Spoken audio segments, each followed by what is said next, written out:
Good day, dear viewers, and a very warm welcome to today's series Visite. And I would also like to personally say hello to all those I have met over the past few months or year and a half. Thank you for taking the time so that we can fill this program or this format with so much life.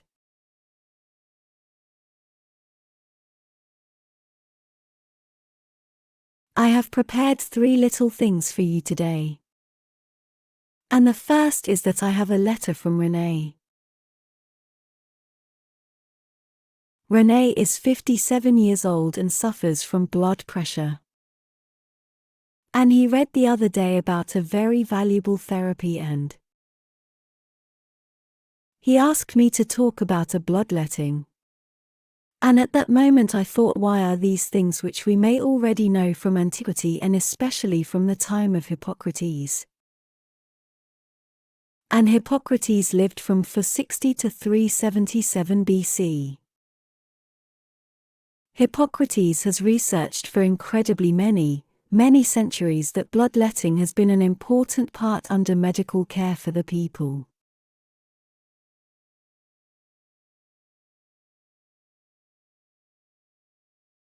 And bloodletting today is something that has been forgotten. When I took over this clinic in 2008, that's when I first became aware or only knew about the history of this clinic, that Dr. Anselmi worked there in 1987. And Dr. Anselmi healed Mrs. Duttweiler from a very severe rheumatism through the practice of elimination procedures. Illness is not a stagnation of a process that the body does arbitrarily or spontaneously, or it has to deal with a burden.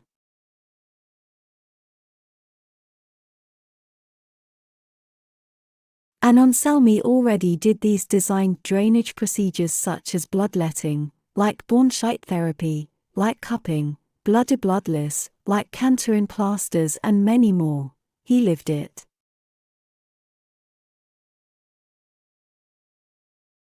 And he had an incredible success back then, was already 68 years old at this age and worked there until he was 80.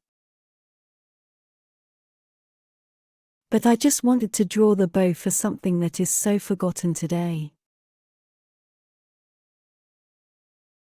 And blood pressure is a problem of congestion, a problem of tension, a problem of the body's adaptation to congestion and to tension, an imbalance in which bloodletting can be an effective method to strive for old equilibrium.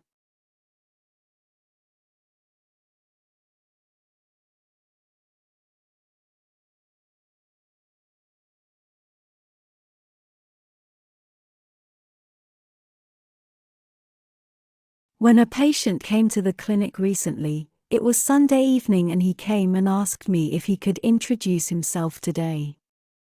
And he came in with a blood pressure close to 200. It was not good for him. He felt sick, bad. He had high blood pressure, he had a headache. And he knows these attacks, which were certainly connected in some way with the arduous journey. I first listened to this patient. He also took his blood pressure medication as usual, but then I took him in the evening and then I gave him a bloodletting first. A bloodletting, it's not at all about the amount that we collect when donating blood, but bloodletting is always about a small amount, a maximum of 150 to 200 milliliters, that's not much at all. But the information that comes into the body shows, there is a valve, we can give in, we can let go, we can let it out. A woman has a physiological bloodletting every month, that's why it's so incredibly important that she has it, because it's a detoxification valve.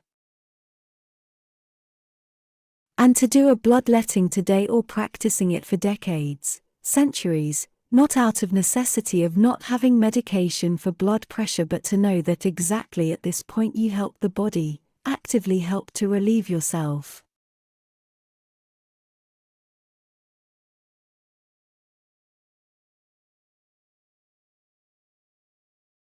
And that's why it's so important, because you relieve congestion processes in the body cavities, so that the flow properties can be improved again. In so-called skin diseases, nervous disorders, cardiovascular problems, migraines, this is all due to a certain dysregulation complex in our body. And this patient first got this bloodletting and said, wow, I feel so different, my body suddenly feels so light. And I just gave him afterwards 100 milliliters of sodium chloride with an ampoule of magnesium chloride. And magnesium, this is of course the big mineral that makes the body relax. This increases the parasympathetic nervous system, and the parasympathetic nervous system gives the command again that all is well. It can relax. And relaxation occurs when there is solution in the body, when peace returns. Of course, my companion, my quiet conversation, was able to reduce his fear. You can read in any magazine, high blood pressure can cause a stroke. That was over now. Now he was safe. I think there were many components, but the endgame was we have not changed anything about this blood pressure medication acutely. But it was the desire to understand the blood pressure and to know how to get into these events outside of a blood pressure regulation.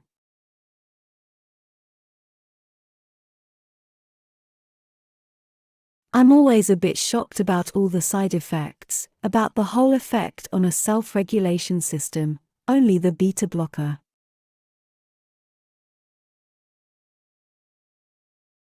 But if I, as a doctor, have no other alternative here, if I only have so much understanding of these things, that I have to lower blood pressure, I can do that with a blood pressure medication.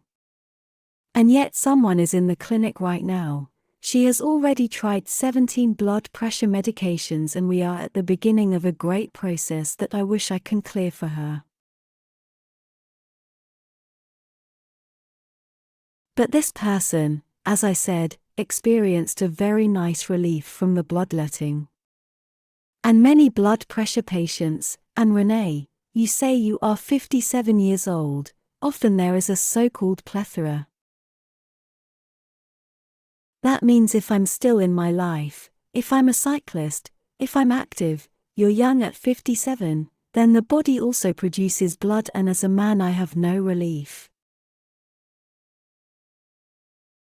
That is, such a small bloodletting, 3 or 4 times a year.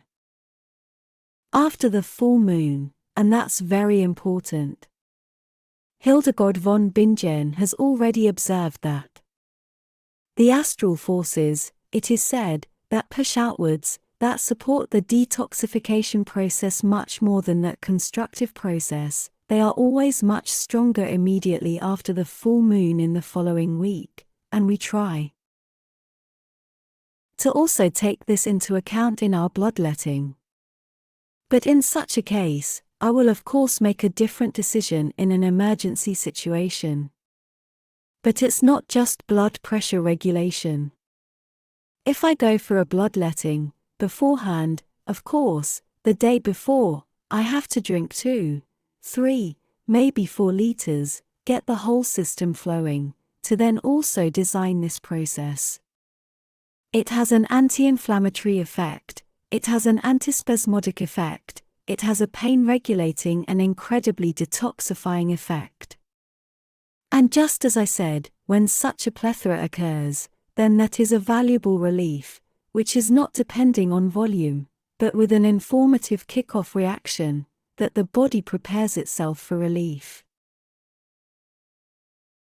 And if you then maybe use Solidago, the golden rod, and take your kidneys with you on this path, always think of magnesium. Magnesium relaxes. Then you can actually do this blood pressure events in the long term. This is not done with a bloodletting. A lot of good. In the past, of course, You didn't have any medication, and in the past you often understood bloodletting as taking a lot of blood from people, and sometimes it ended badly. But that's not how it all should be understood.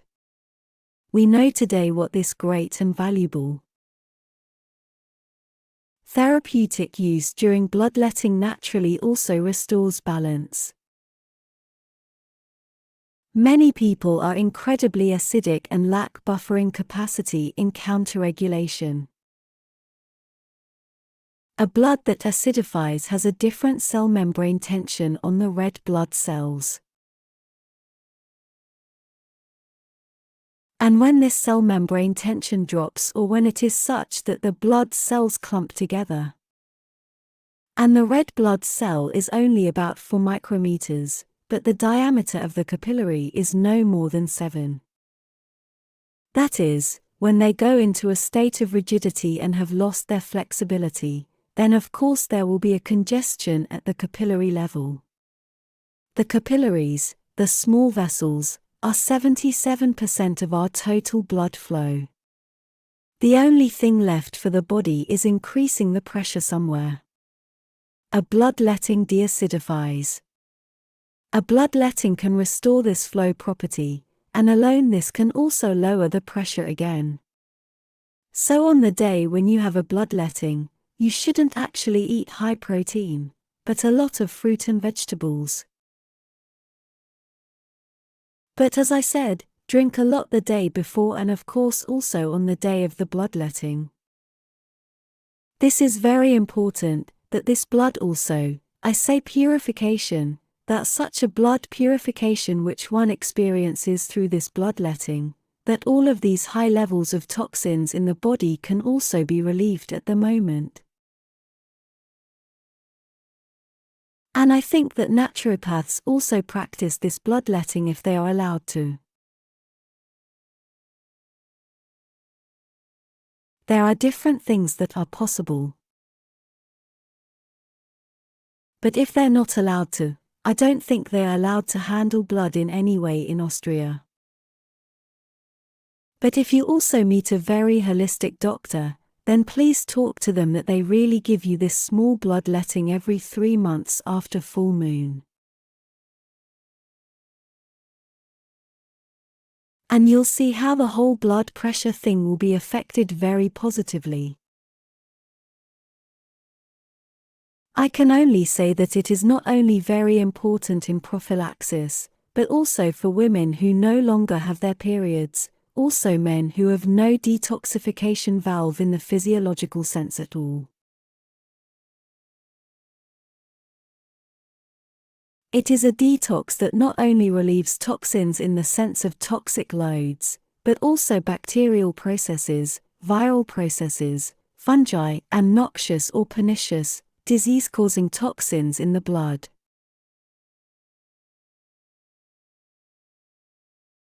It prevents the tendency to illness. It is a clearing process that takes place through bloodletting. It stimulates blood formation. The body always responds to loss with compensation. It's young, dynamic, new. Of course, blood formation happens 24 hours, but such a stimulus will train it well over the long term. It clears the mind. It creates a very good and strong health potential. We understand illness today as something where we say illness is now defined, and with this definition it needs this therapy.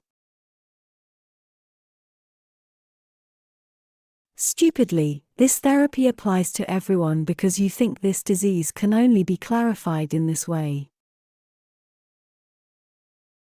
It's a little bit silly to think you could do it with a pill, which of course has absolutely no connection to the causes, but perhaps in this regulation process there is a little more breaking, or there is a little more holding back.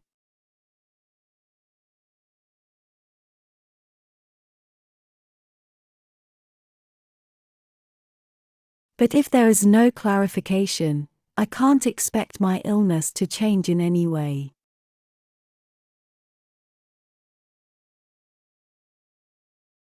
I hope I could tell you something valuable about the bloodletting. But of course we also practice cupping in the clinic. We practice Bornscheidt therapy. We practice bloody and bloodless cupping, the Cantorin patch.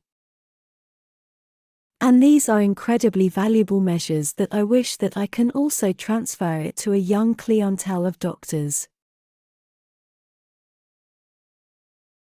And I ask that other colleagues do the same, because we have to work with our hands. We have to touch people. We have to understand them, and above all we have to see how we can help this body, and not that tomorrow the body will become dependent on medication and will not get a chance at all to get rid of these things.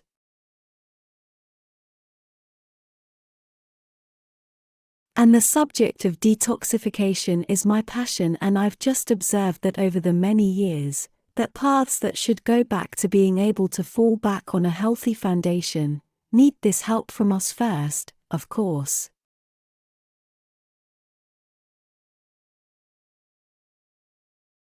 The second thing isn't a question I've been asked, but a very, very valuable encounter that I had. And this encounter was with a young woman from Luxembourg, who told me that as a patient she faced something that changed her life. And today, of course, on the other side, she is also very, very grateful that she had the chance to know it. And with her I was allowed to get to know it. And I would like to tell you something very briefly about Biodanza. Anyone who is not yet familiar with Biodanza should know that in 1982 a colleague from Brazil, that was Rolando Toro, a movement strategy in the sense of dancing, founded a school, or with it also worldwide a Biodanza movement, which began to spread bit by bit all over the world.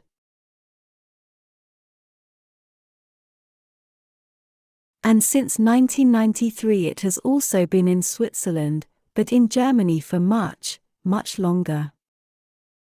And it is interesting that at that time large and long studies were available, especially in the context of mentally ill people, the extent to which they relate to music and movement and have found their way back into their deep inside.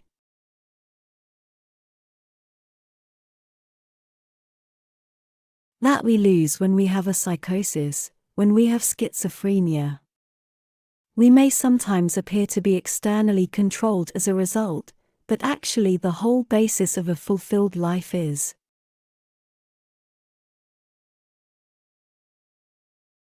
how grateful and happy I can be, how grateful I can live joy of life, and how grateful I can be if I carry a certain attitude towards life in me.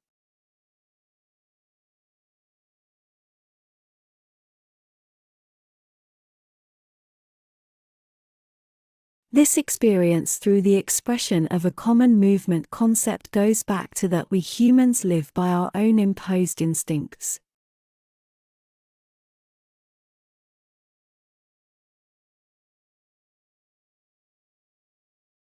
We know the word instinct in dogs, that is the instinct to hunt, but we also have instincts. And the so-called vitality instinct is that I feel hungry, that now I feel that I have to sleep, my body is crying out for relief, that I feel I need to drink now.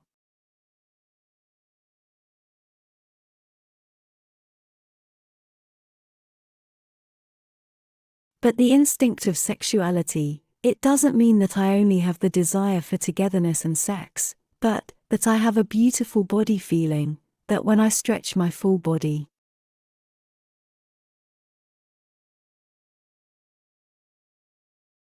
that I notice I'm doing so well. That when I am loved that I feel good, that everything is in harmony, that I grow wings, and that I feel that I am the one I want to be, and that I long for what is good for me.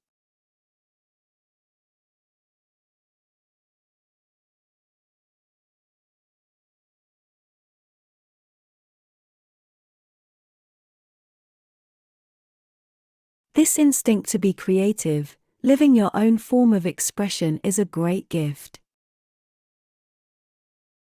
I asked a young woman a few days ago, what is your passion? And then she says, I recently got introduced to learning to sew by my mother-in-law, and that makes me so happy. I can sew, so for the children, my creativity, I can read patterns. How rich is this life to do something like that, and with this real event, what I practice through my hands, so much pride, so much joy, to experience so much meditation, because she loses herself in this sewing.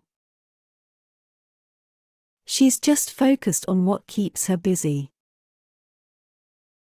Doing this too, which is what I want, urging to move.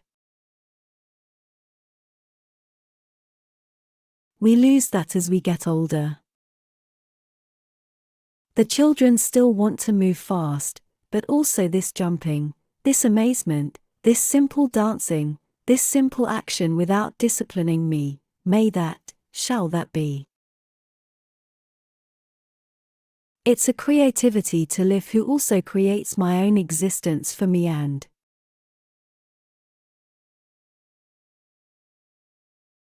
the effective instinct, which unconsciously suppresses everything, which slowly allows me to do something that I never allowed myself, which allows me to share my joy with people I don't even know, who allow me to live caring and at the same time being carried by others.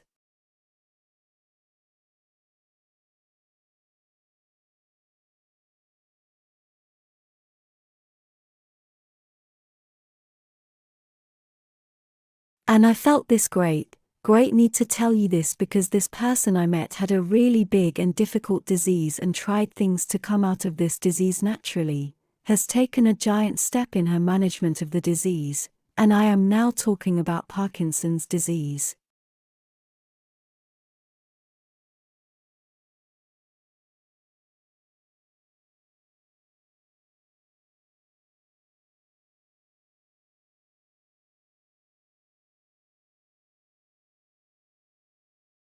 Not only embracing life in this form, but also feeling very, very comfortable in the context of this edition and resonating. And to feel resonance, that's nothing human. Plants also need the warmth of the sun. The animal that lives in harmony with nature lives in this resonance.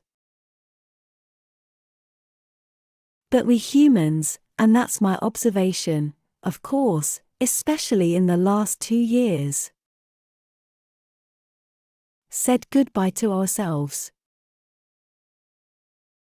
We had to develop a distance to ourselves, because we were of course also ridden into a certain fairway, which, in my opinion, worries me a great deal.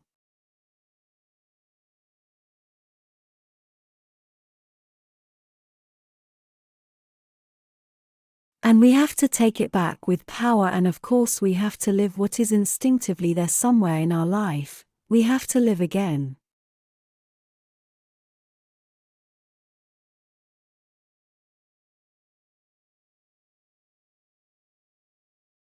I've always developed a philosophy for myself that it doesn't really matter, at all, whether I have a lot or whether I have little. It depends on what attention I live to live, with what joy I see the little things, with what concentration I pay attention to this moment, with whatever care I have for the other and the joy that I share. It comes back to me much more than that, what I might be ready to give at the moment, but I'm not ready. It's a heartfelt need for me.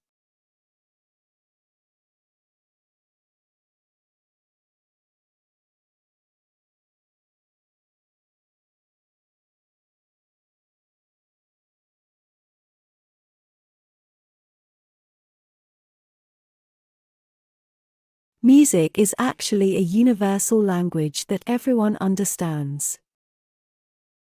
And Biodanza doesn't just go in the direction of us moving together according to the rhythm, but it has. And for me, these are professionally trained people, therapists.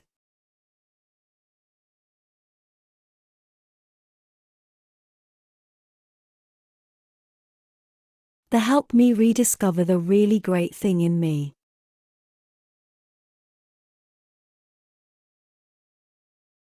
The complex, but absolutely untouchable, valuable in me. And it has touched me deeply and also fascinated me, and I actually wanted to share my experience with you about Biodanza, and I know today that is in many German cities in Austria and Switzerland it has already arrived, and it is perhaps a very nice thought to take this step forward and to feel connected to these people here and also to yourself and to pave and shape this path again.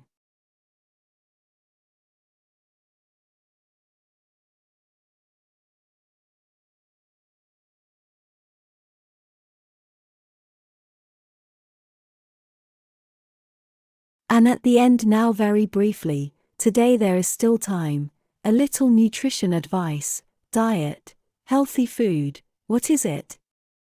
Maybe we should lay the groundwork by defining what isn't good. Then there is enough left. And what's not good is what you see when during the window or when you lower the window pane on the car and take it into the car through the window pane. That's not good, because it's not food.